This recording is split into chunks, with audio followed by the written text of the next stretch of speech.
নিষ্ঠুর পাষাণ আবু জাহেল সুমাইয়াকে প্রশ্ন করে বসলেন, সুমাইয়া রে, বাতিজার পক্ষে থাকবি, আমার পক্ষে থাকবি না? আমি তো মক্কা নগরীর গর্জিয়াস নেতা। সুমাইয়া ডাকে, ও মা বোনেরা শোনো, তোমাদের মতো একটা মহিলা নবীর পক্ষ ধরে জীবনে কি রোজগার করেছে? রে আবু জাহেল, তোমার কথা মানার জন্য আমার আল্লাহ বলে নাই, কিন্তু তোমার বাতিজার কথা মানার জন্য আল্লাহ বলেছে। আপনারা কি আল্লাহর কথা মানতেন না? সুমাইয়া কই, মুখে মুখে কথা বলে দিলাম আবু জাহেল, তোর কথা শুনবো না, আমি আমার নবীজির কথা শুনবো। আবু জাহেল বলেন, এত বড় দুঃসাহস কারো তো নাই এই মক্কা নগরীতে। আবু জাহেল নিষ্ঠুর পাষাণ এক পর্যায়ে রাগ হইয়া সন্ত্রাসী আবু জাহেল সুমাইয়াকে শেষরাইয়া ঘর থেকে বাহির করে মরুভূমির খোলা জায়গায় দাঁড় করাইয়া টাইনা টাইনা পরনের সবগুলো কাপড় খুলে ফেলেছে। যে কাপড়টা খোলা যায় না টাইনা টাইনা ছিঁড়ে ফেলেছে। একবারে উলঙ্গ করে পাগলিনী আমার নবীর আদরের আমার নবীর পাগলিনী সুমাইয়াকে উলঙ্গ করে দাঁড় করাইয়া ডাকতেছে আবু জাহেল, ও সুমাইয়া বল এবার তোরে কে রক্ষা করবে? সুমাইয়া চোখ দুইটা বন্ধ করে হাতটা এইভাবে বুকের উপর রেখে চোখের পানিগুলো গাল বেয়ে বেয়ে জর্জর করে ছাড়তেছে। আবু জাহেল ডাকে, মক্কার লোকেরা রে, দেখা যা আমার বাতিজার পক্ষের লোক সুমাইয়াকে উলঙ্গ করেছি। সুমাইয়া কান্দে, মাবুদ, আবু জাহেল মক্কার মানুষ ডাকে আমারে দেখার জন্য, তোমারে একবারও ডাক দেয় না। মাবুদ, আমি সুমাইয়া তোমারে ডাক দিলাম, তোমার বন্ধুর পাগলিনী সুমাইয়ারে দেখা যাও না। আমার আল্লাহ বলেন, সুমাইয়া রে, আমার বন্ধুর ভালোবাসায় বেইজ্জতি হইতেছস, আমি আল্লাহ তোর দাওয়াত কবুল করলাম, আমি তোরে দেখব। আবু জাহেল রাগ হয়ে গেছে, আল্লাহরে ডাকো দেখার জন্য, দাঁড়াও ভালো করে দেখাইতেছি। ঘরের ভিতরে যাইয়া বল্লম নিয়ে বেরিয়ে আসলেন আবু জাহেল। বল্লম নিয়ে এসে আমার নবীর পাগলিনী সুমাইয়া রে তল পেটের নিচে এত জোরে আঘাত করলো, সুমাইয়া চিত হয়ে জমিনে পড়ে গলাকাটা মুরগির মতো লাফায়, জিব্বাটা বাহির করে দিয়ে কান্দে, মাবুদ গো, তোমার বন্ধুর পাগলিনী সুমাইয়ার জীবন যায় গো, দাওয়াত দিলাম দেখা গেলা না। আমার আল্লাহ ডাকে, জিবরাইল রে, আমার বন্ধুর পাগলিনী সুমাইয়ার জীবন যায়, কাঁদতেছে দেখার জন্য, আমি আল্লাহ কেমনে খালি হাতে দেখবো রে? আমার জান্নাতুল ফিরদাউসটা উঠাইয়া দে, বন্ধুর পাগলিনী সুমাইয়ারে আমার জান্নাতুল ফিরদাউস দান করে দিলাম। এই নবীর পক্ষ ধরে হযরতে সুমাইয়া মহিলা হইয়া কবরে যাওয়ার সময় জান্নাতুল ফিরদাউস হাতে লইয়া ওই কবরের মধ্যে ঢুকেছে। আপনারা কি জান্নাত নিবেন না জাহান্নাম নিবেন? জান্নাত নেওয়ার রাস্তাই হলো নবী মুহাম্মদুর রাসূলুল্লাহর রাস্তা। শুধু জান্নাত নয়, আজকে যারা নবীর ভালোবাসায় বসে আছেন, আপনারা কি কেউ নবীজিরে দেখছেন? কেউ দেখছেন না? এই নবীর ভালোবাসা দেখেন নাই, বাংলার জমিনে বসে আছেন, এইভাবে আপনাদের মতো ভালোবাসায় নবীরে দেখে নাই হযরতে ওয়াসকরণী। 7 বছর বয়স নবীরে ভালোবাসে। কয় বছর? কিন্তু ওয়াসকরণী পিতাহারা হয়ে গেলেন। মার গলায় ধরে কান্দে, মাগো বাবা নাই, সংসার কেমনে চলবে? মা বলেন, বাবা চিন্তা করো না, আল্লাহ চালাবে। ওয়াসকরণী সম্পূর্ণ সংসারের দায়িত্ব নিতে হলো 7 বছর। বেড়া বকরি দুম্বা লইয়া পাহাড়ে পাহাড়ে যায়, বেড়া বকরি দুম্বা ছেড়ে শুধু গুনগুন গুনগুন করে গান গায়, দয়ার নবী মায়ার নবী গো, আপনি আমার জীবনের জীবন। বলুন, দয়ার নবী মায়ার নবী গো, আপনি আমার। ওয়াসকরণী নবীরে দেখে নাই এই চোখে, শুধুমাত্র নবীর ভালোবাসার গান গাই, দিন যাই রাত্র যাই, মাঝে মাঝে পাহাড়ের চূড়ায় নিরিবিলি বসে নবীর ভালোবাসার গান গাই। এদিকে কারো কারো দুম্বা, কারো কারো বকরি বাগে থাফাইয়া নিয়ে যায়। মাঝে মাঝে বিচার যায় মায়ের কাছে, ও ওয়াসকরণীর মা, তোমার ওয়াসকরণীর বেড়া বকরি দুম্বা অনেকগুলি বাগে নিয়ে গেছে। মার কাছে বিচার গেলে, বাড়িতে আসলে ওয়াসকরণী জিজ্ঞেস করে, মা বাবা গো, তোমার বেড়া বকরি দুম্বা বলে বাগে খাইছে, তুমি কই ছিলা? মা আমি কাছে ছিলাম না। তাহলে খবরটা কি?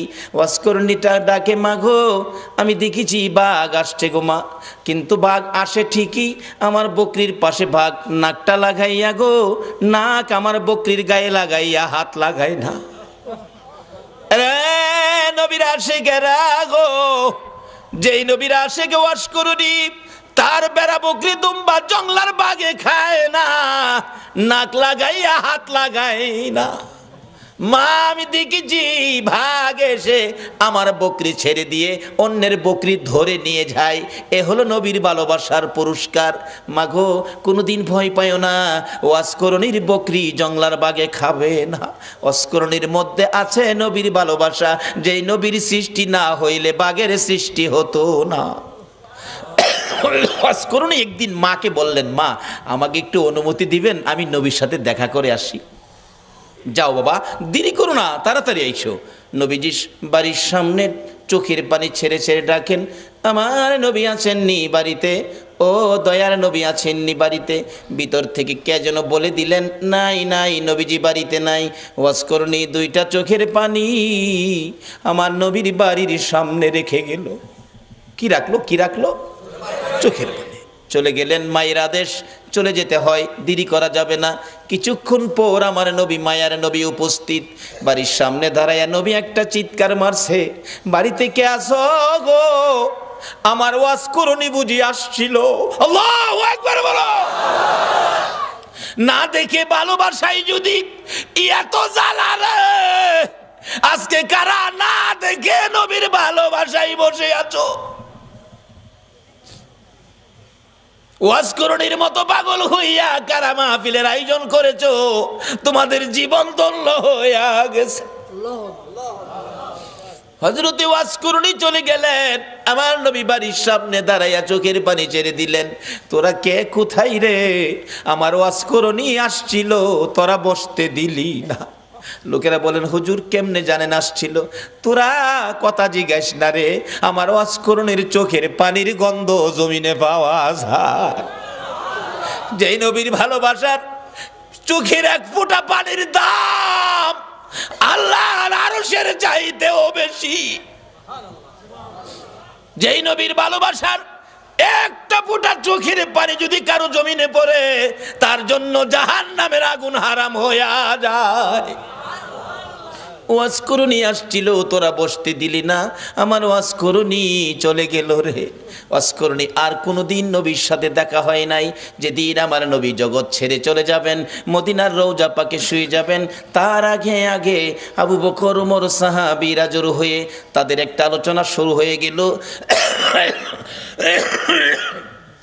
আমার নবী দুনিয়ার থেকে বিদায় হলে নবীজির জুব্বা মুবারক নিশ্চয়ই আবু বকর পাবে। আবু বকর আমার নবীকে বড় ভালোবাসতেন।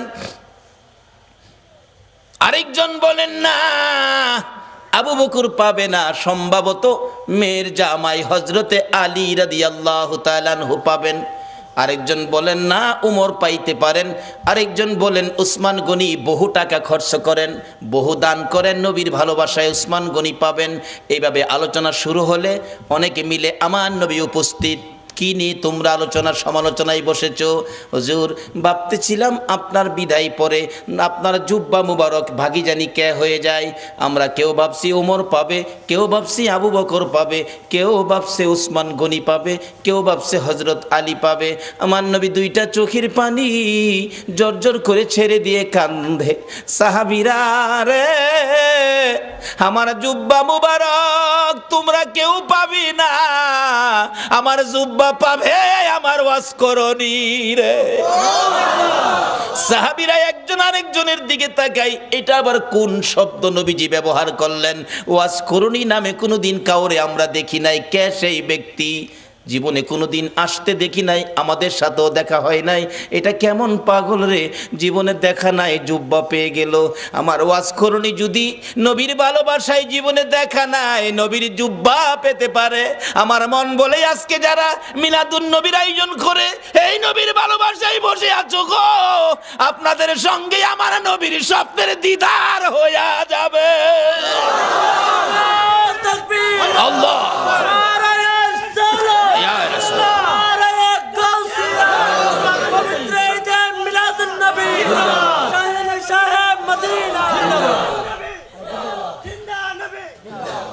বাবারা ভাইরা, হযরতে ওয়াসকরণীর জন্য আমার নবী জুব্বা বাজেট করেছে না দেখে ভালোবাসায়।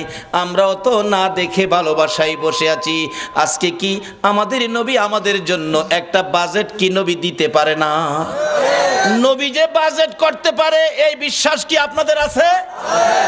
এটা কি মানেন? তাহলে আসেন, অনেক সময় আবার অন্যজনে প্রশ্ন করে বসবে এটার প্রমাণ কি নবী যে বাজেট দিতে পারে। বাস্তবে আসেন, একটা মদিনার ঘটনা। মদিনায় একটা নবীর আশিক ছিল। নবীর আশিকটা নবীজির রওজা পাকের পাশে পইরা থাকে, খায় না। মানুষে কয় তুই খাইতি না, মইরা যাবি তো? কয় খাইতাম না। কেন খাইতি না? যে নবীর বাড়িতে আইছি, নবী যদি খাওয়ায় তাইলে আমি খাবো, না হয় মইরা যাবো, খাইতাম না। রোজার পাশে বইটা রয়েছে। নবীজি স্বপ্ন যুগে একদিন বললেন, এই পাগল, তুই যে পাগলামি করতেছস, আমি খাওয়াইলে খাইবি, এখন কি আমার চুলায় কি রান্না হয়? পাগল কয়, রান্না টান্না বুঝি না, আপনি খাওয়াইবেন খামু, না খাওয়াইলে মরে যাবো। কি করব? নবীজি একদিন স্বপ্ন যুগে এসে 2টা রুটি, নবী পাক স্বপ্নে 2টা রুটি দিয়ে গেলেন। আচ্ছা বলুন, নবীজির স্বপ্ন কি স্বপ্ন না বাস্তব? বিশ্বাস করেন? তাইলে আপনি ইমানদার। যেই নবীর ওই রকম এক একজন ইমানদারের জন্য 10টা পৃথিবীর সমান একটা জান্নাতের বাজেট। নবীজির স্বপ্ন কি স্বপ্ন না বাস্তব? যদি কেউ নবীজিকে স্বপ্নে দেখেন, কোনো সন্দেহ নাই সরাসরি নবীকে দেখছেন, কারণ নবীর সুরত ইবলিশ ধরার ক্ষমতা নাই। 2টা রুটি নবী দিলেন। অনেক সময় স্বপ্নে আমরাও তো কিছু পাই, কিছু খাই, এরকম হয় না? হয় না? এক বেচারা স্বপ্নে দেখে চিকন চাইলের পোলাও, দেশি চাউল, দেশি মুরগির রান দেওয়ার আগে হাই খাইতাছে, স্বপ্নে খুব খাইতাছে। এবার যে মুরগির রানের তে গুস্ত ছুড়াই তো টান দিছে না, হাত গিয়া বাড়ি অলনি না হ লাগছে।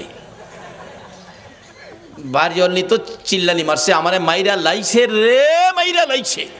চিল্লানিতে কিন্তু হ্যার ঘুম ভাঙছে। ঘুম ভাঙছে পরে কই কি হয়েছে, কি হয়েছে? কই তুমি আমার নাক ভাঙ্গে লাইছো। কই দেখ, নাক ভাঙলে ভাঙছে, যে একটা খাউন খাইছি।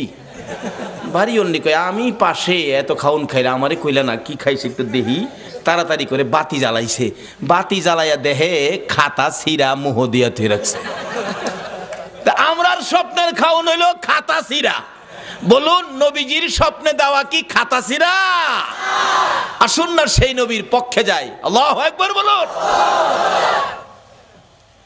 ওই আশিক বলেন, পাগল বলেন, আমি 2 রুটি পাইয়া স্বপ্নেই খাইতে শুরু করলাম।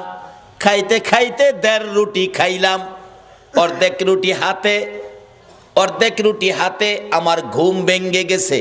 ঘুম ভাঙ্গার পরেও দেখি, আল্লাহর কসম, নবীর দেওয়া স্বপ্নের রুটির 1.5 রুটি খাওয়ার পর অর্ধেক রুটি এখনো আমার হাতের মধ্যে আছে। বলুন, এই নবী এখনো উম্মতের কিছু দেওয়ার ক্ষমতা আছে কিনা? তাহলে আসুন সেই নবীর পক্ষে যাই, সেই নবীর দেখানো রাস্তাটার মধ্যে দাঁড়াই, তাহলে পাবো। নবীকে স্বপ্নে দেখলে এটা বাস্তব। একজন আল্লাহর ওলি, নামটা আমার খেয়াল নাই, খেলে আসলে বসবো। উনি স্বপ্নে দেখে নবীজির সামনে বসা, নবীজি এভাবে দাড়ি মোবারকে খাও যাইতেছেন। এমন সময় একখান দাড়ি মোবারক ভাঙ্গা জমিনে পড়ে গেছে। ওই আল্লাহর ওলি কই, হাই হাই, নবীজির দাড়ি মোবারক জমিনে। তাড়াতাড়ি করে হাতে ধরে মুঠের মধ্যে নিয়ে আসছেন। ওনার ঘুম ভেঙে গেছে। দেখে ঘুম ভাঙার পরও হাতের মুঠ বন্ধ। মুঠ খুলে দেখে নবীজির দাড়ি মোবারক। ছিল স্বপ্ন, এখন বাস্তব। হাই হাই নবীজির দাড়ি মুবারক কই রাখবো, কোথায় রাখবো, জায়গা ভালো জায়গা কই আছে, এখন না পায়া মাথার টুপির মধ্যে দিয়া সিলাই করে মাথায় রাখে।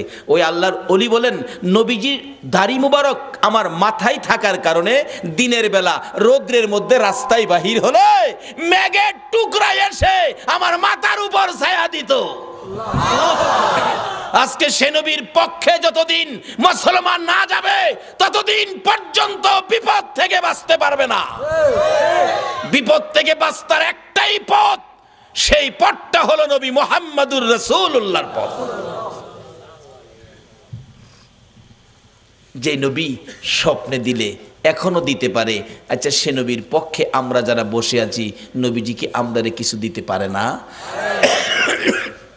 তাই বলতেছিলাম ওয়াজ করুনি নবীর ভালোবাসায় কি পাইতেছে দেখেন, আর আপনাদের জন্য কি বাজেট। আমার ওয়াজ করুনিকে আমার জুব্বা মুবারক তোমরা দিয়ে দিও। আবু বকর উমর প্রশ্ন করে বসলেন, হুজুর ওয়াজ করুনি কে, কোথায় থাকে, পরিচয় কি? আমার নবী চোখের পানি ছেড়ে দিলেন, ও আমার সাহাবীরা শোনো, ওয়াজ করুনি পরিচয় হলো নাম জিগাইলে নাম বলবে না, ঠিকানা জিগাইলে ঠিকানা বলবে না, কিন্তু বুঝবে কেমনে? তার হাতের মধ্যে সাদা অল্প একটু দাগ আছে, এই দাগটা দেখলেই বুঝবি ইনি হলেন আমার ওয়াজ করুনি। লম্বা ঘটনা। আবু বকর উমর লইয়া মতান্তরে আবু বকর হযরত আলীকে লইয়া নবীজির জুব্বা মুবারক নিয়ে পাহাড়ে পাহাড়ে ঘুরে ওয়াজ করুনির খবর পাই না। বাবারা ভাইয়েরা, ও বাবারা ভাইয়েরা, আসুন না নবীর আশেক কিভাবে পরিচয় পাওয়া যায়। যাইতে যাইতে কোথাও পাই না, রাখালেরা রে ওয়াজ করুনি নামে কোনো পাগল তোমরা দেখছো নি? রাখালেরা বলেন আপনার নাম কি? আবু বকর। ও আবু বকর, ওয়াজ করুনি চিনি না, ওই সামনের পাহাড়ের উপরে নির্জনে একটা পাগল বসে থাকে, নাম কি আমরা জানি না। দৌড়ে গেলেন, দুইজন প্রশ্ন করেন আপনার নাম কি? আমার নাম জিগেলেন, আমি তো আল্লাহর বান্দা। তাইলে কিছুটা ইঙ্গিত পাওয়া গেছে। আরে আপনার নাম কি? আরে বাবা নামটা কি দরকার, আমি আল্লাহর বান্দা, আমি কি মিথ্যা বলছি? কয় না, নামটা বলেন। আমি আখিরি নবীর উম্মত। এমনি ওমর ঠাফা দিয়ে ডাইনে হাতে ধরছে, যে ডাইনে হাতে ধরেছে ওয়াজ করুনি চোখের পানি ছেড়ে দিয়ে চিৎকার মারছে, ওমর, আবু বকর রে, নিশ্চয়ই তোমরাই আমার আখিরি নবীর খবর নিয়ে আইছো। আমার আখিরি নবী ছাড়া আমার এই গোপন খবর কেউ জানে না। আমার নবীর খবর কি? আমার নবী বুঝি দুনিয়ায় নাই রে। ও আবু বকর উমর দুইজনে মিলে প্রশ্ন করেন, কিভাবে জানেন আপনি? কত সম্পর্ক ছিল, জীবনে কোনো দিন দেখে নাই। কারা গো এই নবীর মিলাদুন নবীর আয়োজন করেছো, নবীর ভালোবাসার রশি মদিনার সাথে লাগাইছো, নিশ্চয়ই তোমাদের সাথে একদিন আমার নবীর স্বপ্নের দিদার হয়ে যাবে। আবু বকর উমর ডাকে, ও ওয়াজ করুনি নাই রে, আমার নবী দুনিয়ায় নাই, এই জুব্বা মুবারক তোমার জন্য বাজেট করেছে। ওয়াজ করুনি বলেন, আমার জন্য জুব্বা নিয়ে আসছো, এই জুব্বা আমি কেমনে রাখবো রে, আমার নবী নাই, আমি নবীর উম্মতের জন্য কি করব? আবু বকর ওমর প্রশ্ন করেন, আমরা আপনাকে কোনোদিন দেখি নাই, এত বড় বাজেট, এত বড় সম্পর্ক কিভাবে করলেন? আবু বকর ওমর দুইজনে প্রশ্ন করলে হযরতে ওয়াজ করুনি ডাকে, আপনারা কি নবীকে ভালোবাসেন? হ। আপনারা ভালোবাসার কি প্রমাণ আছে আমারে দেখান তো। কথা কয় না, কি প্রমাণ আছে? নবীজির উহুদের জমিনে দুইটা দান দান মোবারক ভেঙেছে, আপনারা কি জানেন? হ জানি।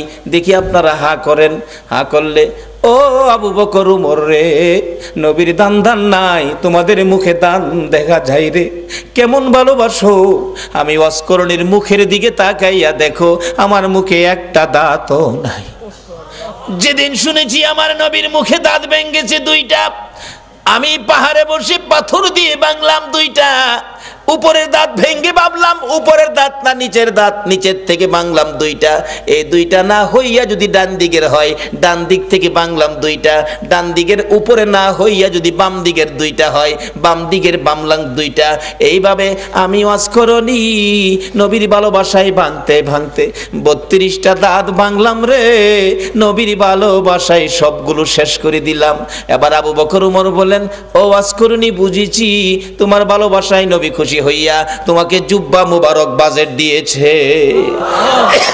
ওয়াজকরণী জীবনে কোনোদিন আমার নবীর দেখা পায় না, এত দূর থেকে যদি ভালোবাসাই নবী পাকের জুব্বা মুবারক পাইতে পারে, আমরা বাংলার জমিন থেকে সত্যিকার অর্থে নবীর ভালোবাসা দিলে আমরা কি নবীর দিদার পাইতে পারি না? বাবারা, কোন নবী? যেই নবীর কথা মানার জন্য আমার আল্লাহ বলেছে কবরে যাওয়ার আগে মুসলমান হও।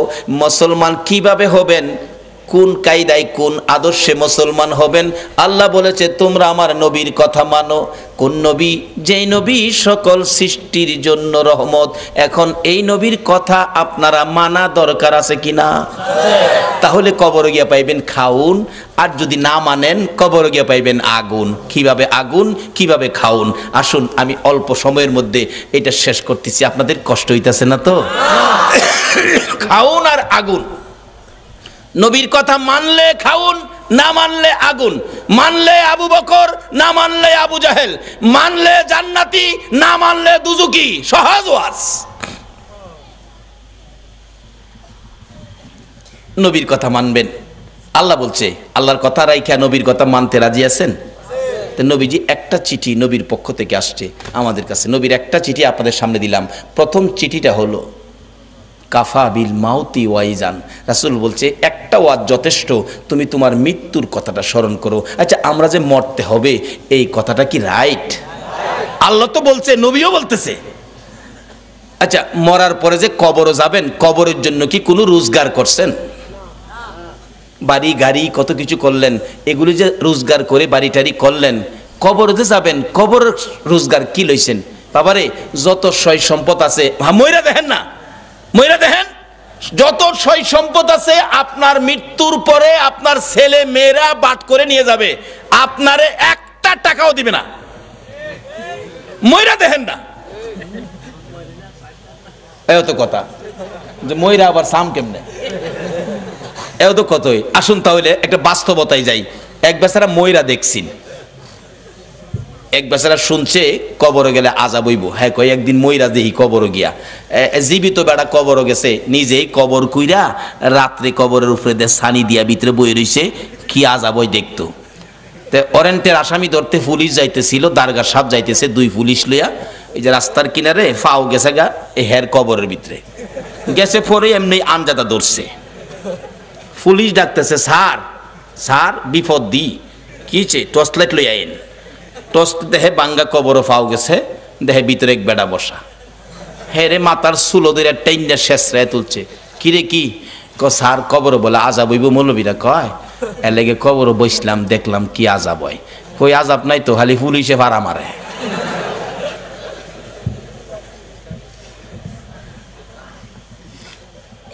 পরে আঞ্জাদা ধরলাম, পরে দেখলাম যে চুলো দুইটা টাইনা তুললেন, এই তো, আর আযাব কই?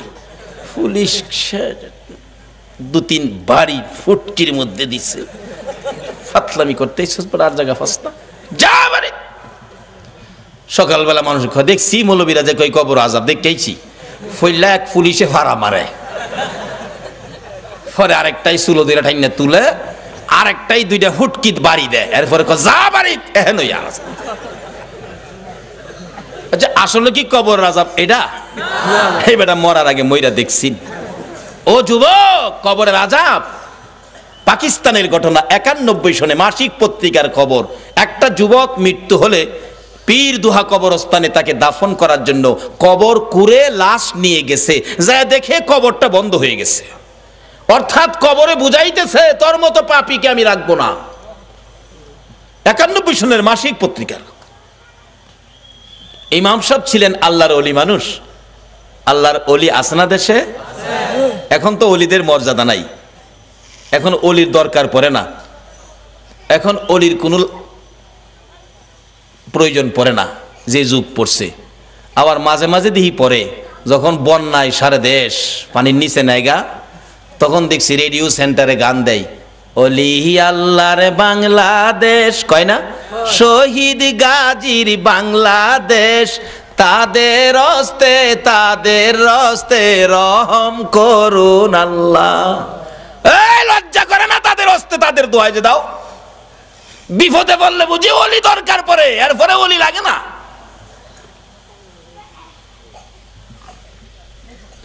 মুসলমানদের তিনটা শক্তি, একটা হলো তাওহীদ, আর একটা হলো রিসালাত, আর একটা হলো বেলায়াত। বেলায়েতের শক্তির হাতগুলি কত পাওয়ার, এই হাতগুলি কেন বন্ধ করা হলো? এই জন্যই বাংলার মুসলমান বিপদে পড়ল। তার আগে নবীর চিঠি হাতে নেন, নবীর চিঠি, আর দুনিয়া ও মাজরাতুল আখিরা। বাবারে যুবক, দুনিয়ায় বন্ধুর চিঠি পাইলে 3 বার করে পড়ো বন্ধুর চিঠি। বান্ধবীর চিঠি পাইলে দরজা বন্ধ করে পড়ো। ওই নবীর চিঠি পড়ো যেই নবী 63 বছর জিন্দেগি উম্মতি উম্মতি বলে কাঁদছে, এখনো সোনার মদিনায় শুইয়া শুইয়া আমার নবী 24 ঘন্টা উম্মতি উম্মতি বলে কান্দে। বলুন, এই নবীর পক্ষে থাকা আমাদের দরকার আছে কিনা? বাবারা ভাইয়েরা, এই নবীর চিঠির মর্যাদা যদি দিতে পারেন ভাগ্য ভালো হয়ে যাবে। চিঠির মর্যাদা দিয়েছেন ওমরের জীবনী খুলুন, হযরত ওমর। নবীর চিঠি নয়, নবীর আদুরের নাতি ইমাম হুসাইন রাদিয়াল্লাহু তাআলা আনহুর চিঠির মর্যাদা দিয়ে ওমরের জীবন তো ধন্য হয়ে গেল।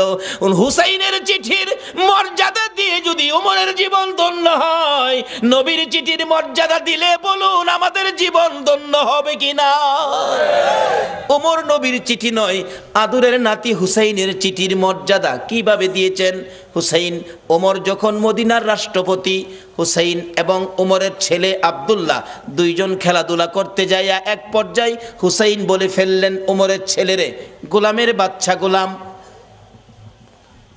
আব্দুল্লাহ কয়, হুসাইন আমারে গোলামের বাচ্চা গোলাম কইছেন?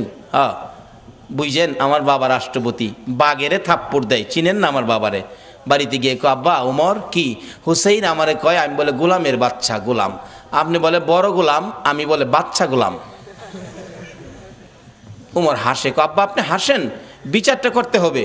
ওমর ডাকে, ও আব্দুল্লাহ, যার বিরুদ্ধে বিচার দিয়েছ তার বিচার করার ক্ষমতা আমার নাই। রে আব্দুল্লাহ, যেই নবী সেজদায় গেলে হুসাইন নবীর ঘাড় মুবারকে বসে থাকে, হুসাইন ঘাড় মুবারকে বসে থাকলে আমার নবী নামাজের তাসবিহ 5 বার 7 বার 9 বার 11 বার হুসাইন নামে না। নবী চাইলেন নামাইতে, কেন? আল্লাহনি প্রশ্ন করে বসে, বন্ধু গো, নামাজের সেজদায় গিয়ে নাতি কাঁধে লইয়া পড়ে আছো, নাতি পাইয়া কি আমি আল্লাহর কথা ভুলে গেছো? চাইছিলেন ঘাট থেকে নামাবেন, এমনি সময় আমার আল্লাহ বলেন, জিবরাইল রে আমার বন্ধুর কানে খবর দে, হুসাইন আমার বন্ধুর ঘাড়ে বসা আছে, আমি আল্লাহর কাছে বড় ভালো লাগে, যতক্ষণ পর্যন্ত হুসাইন ইচ্ছা করে না নামবে রে, ততক্ষণ পর্যন্ত যেন আমার বন্ধু সেজদায় পড়ে থাকে। এই হুসাইনের বিচার করার ক্ষমতা আমি উমরের নাই। না বাবা, বিচার করতে হবে, যাও জুমার দিন বিচার হবে মসজিদে নববীতে। ওমর রাষ্ট্রপতি মিম্বরে উঠে ঘোষণা দিলেন, হুসাইন আছেন? হ্যাঁ। আমার ছেলেরে গোলামের বাচ্চা গোলাম কইছেন? হ্যাঁ কইছি। তা আমি তো রাষ্ট্রপতি, আমি তো কোনো গোলাম না, আমারও গোলাম কইলেন, ছেলেরে বাচ্চা গোলাম কইলেন, কই গোলামি করলাম? ও ইমাম হুসাইন আঙ্গুল ইশারা করে বলে, ওমর আমার সামনে বড় কথা কইেন না, আপনি কি আমার নানার গোলামি করেন নাই?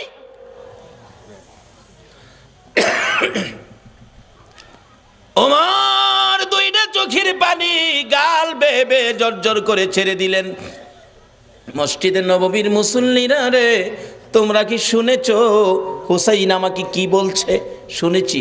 আমি বলে নবীর গোলামি করেছি। হ্যাঁ। হুসাইন পারবেননি এই কথাটা কাগজে লিখে দিতে? পারবো, আমি দেখছি যেটা পারবো না। আমার নানার গোলামি করেছে ওমর, তাই ওমরের ছেলেরে গোলামের বাচ্চা গোলাম গালি দিলাম।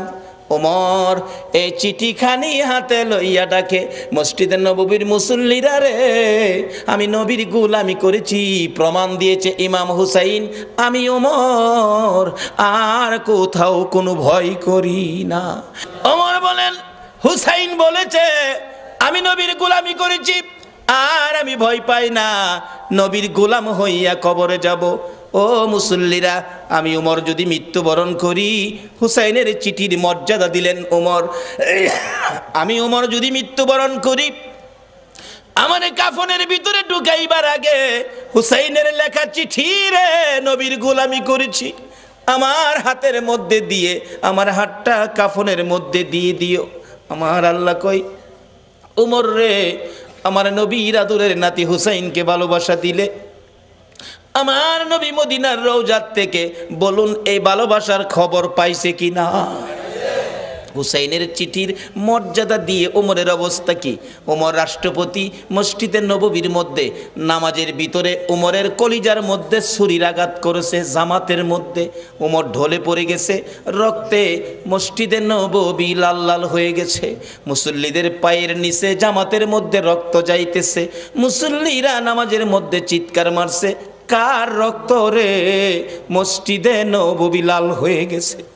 ওমর ঢলে পড়ে আছে, ওমরের ছেলে ডাকতেছে, মুসল্লিরা গো, আমার বাবারাই আঘাত করেছে, কে জানি, দরজা বন্ধ করে দেন, প্রতিশোধ নিব, বিচার করব কোন মুনাফেক জানি আঘাত করেছে। ওমর ছোট্ট ছোট্ট সুরে ডাকে, ও বাবা আমার কাছে আসো, প্রতিশোধ নিবা, বিচার করবা আমাকে খুশি করার জন্য।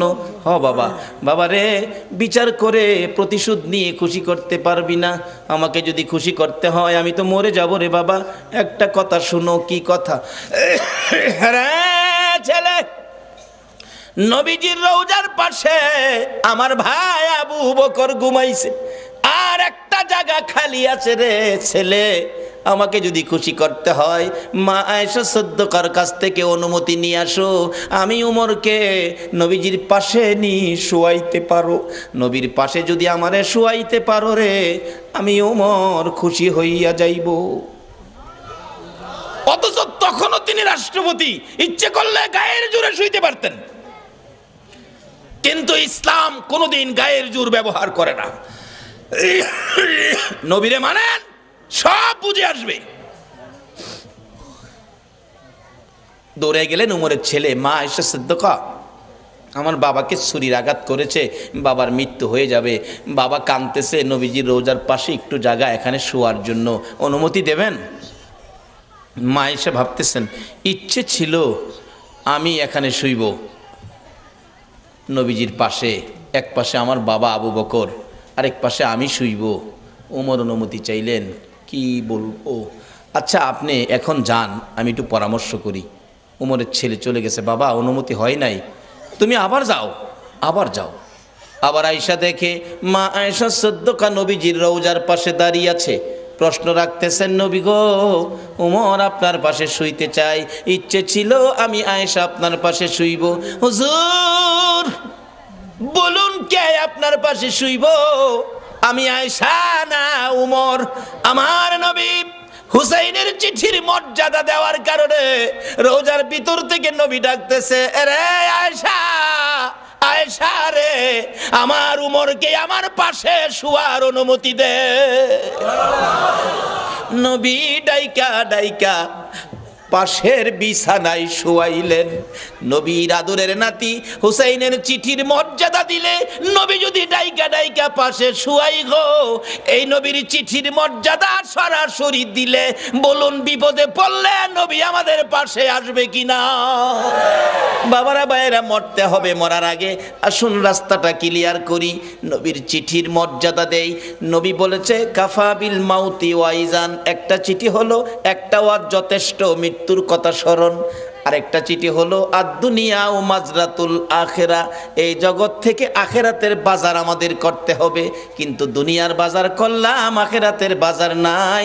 মরে দেখেন আপনার কিছুই দুনিয়ার সঙ্গী নাই।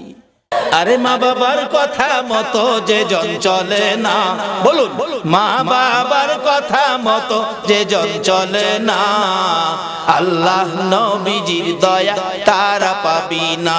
হায়রে আল্লাহ নবীজির। মা বাবাকে দুঃখ দিলে নামাজে রোজা যাই বিফলে, মা বাবাকে দুঃখ দিলে নামাজে রোজা যাই বিফলে, মার কলি যায় আগা দিলে খোদা সহে না, মার কলি যায় আগা দিলে খোদা সহে না, আল্লাহ নবীজির দয়া তারা পাবি না। হায়রে আল্লাহ নবীজির। মা একটা চিৎকার মারছে, রে কবিরাজ আমি মা রাজি আছি। একজন শুধু রাজি হইছে, বলুন এই ব্যক্তিটা কে? জোরে বলুন কে? কোন মা রে? আমার নবী বলেছে এই মায়ের পায়ের নিচে তোমার জান্নাত। বাবারে আর যাই করো না করো মা বাবার মনে কষ্ট দিও না। মা বলেন কবিরাজ আমি রাজি আছি। কবিরাজ বলেন মা কেউ রাজি হলো না, আপনি কেন রাজি হলেন? মা দুঃখের কথাগুলো বুঝাইতে চাইতেছে, কবিরাজ রে এই সন্তান যখন আমি মায়ের পেটে ছিল 10 মাস 10 দিন, কোন রাত সারা রাত আমি ঘুমাইতে পারি নাই, দাঁড়ায়া দাঁড়ায়া কাটাইছি। যেদিন বাবা দুনিয়ায় আসবে রে কবিরাজ, প্রথম দিনের ব্যথা সহ্য করেছি, কারো কাছে কই নাই।